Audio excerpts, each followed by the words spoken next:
Hello again, I'm Dave Apsley. I'm a forester and a natural resources specialist with Ohio State University Extension. Today I'm joining you from our woodland property here in Jackson County, Ohio, and I'd like to introduce you to black cherry. Black cherry is pretty common in Ohio. It can be found on a variety of sites from woodlands to woodland edges to fence rows throughout the state. In fact, it can be found in every county in the state of Ohio. It's also found in almost every state east of the Mississippi River. So how do we identify black cherry? First of all, black cherry has simple leaves. These simple leaves can be about 2 to 5 inches in length, and they alternate sides of the twig. So if you look closely, you're going to see alternate leaf arrangement, simple oblong leaves. Some folks even say they're lanceolates, so they're much longer than they are wide. They have this finely serrated leaf margin, so you'll see these little teeth around the edge of the leaf. And again, 2 to about 5 inches in length. I rarely see the 5-inch leaves unless it's on a sprout in the understory, more commonly on a mature tree, probably about 3 inches in length. They'll have a petiole that's about 1/2 to 1 inch in length, and again, a finely serrate margin. Surface is pretty glossy, a little bit lighter colored and dull on the underside. And when we look on that underside, you're going to see these rusty hairs often along the midrib or that mid vein on the underside of the leaf. Again, the buds are going to alternate sides of the twigs. These twigs are very fine. They're very small in diameter. This one's not near 1/8 of an inch in diameter. It's kind of reddish brown, and if you look closely, you'll see white dots or lineacles along the length of this twig.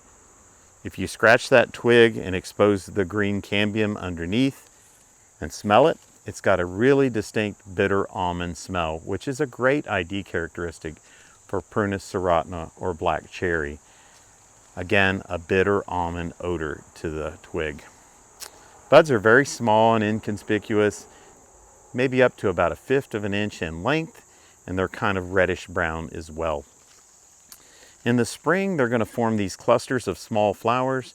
Flowers are very small, but the clusters are 4 to 6 inches in length, kind of a spike-like thing, but it will droop, and those clusters of flowers will eventually turn into these little fruits.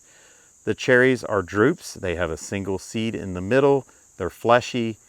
They're not very large. These are about 1/4 inch or so in diameter, maybe even a little bit less, but again, they're mostly seed in the middle and not a lot of fleshy fruit.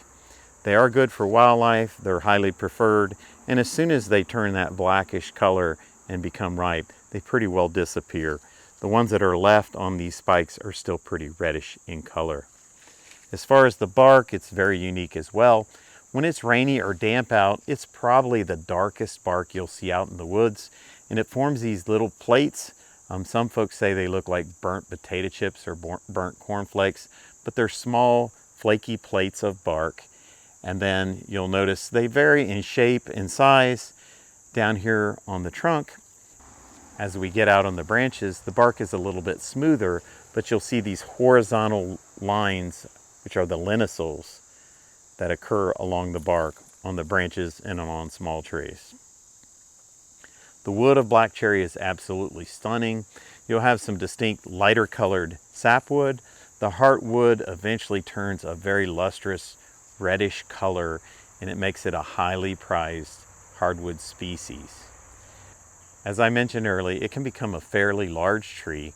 This tree is well over 2 feet in diameter. It's probably 80 to 90 feet in height. It has a classic form that a lot of black cherries have, in that the branch angles are pretty weak. They're almost a V shape. Oftentimes there's a seam, so they're somewhat weak at that point, and it's not uncommon for 1/2 of the crown to peel out during a windstorm or a major ice storm.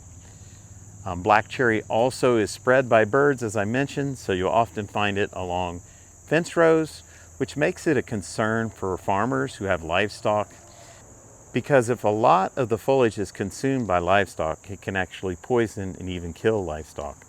There's actually a slight concentration of cyanide in the inner bark of the twigs of black cherry. But when a tree has a branch broken out or a limb falls out, that cyanide concentrates in the foliage and it's down where livestock can consume large amounts of it.